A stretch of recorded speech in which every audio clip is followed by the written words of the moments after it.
شیطان تمہارے دلوں میں تنگ دستی کا خوف دلاتا ہے،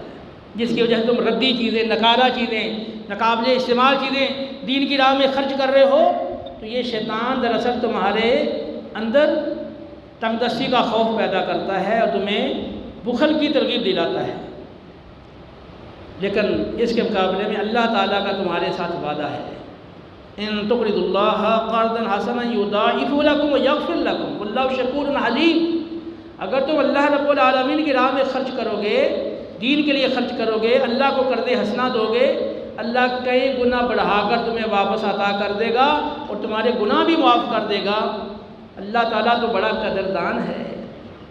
کوئی نیک عمل کرے تو صحیح، اللہ اس کی بڑی قدر فرمانے والا ہے اور بڑا علم والا ہے۔ تو یہاں فرمایا گیا کہ شیطان تمہیں تنگ دستی کا خوف دلاتا ہے، اللہ تم سے مغفرت کا اور فضل کا وعدہ کرتا ہے، اللہ تعالیٰ وسعت والا، علم والا ہے۔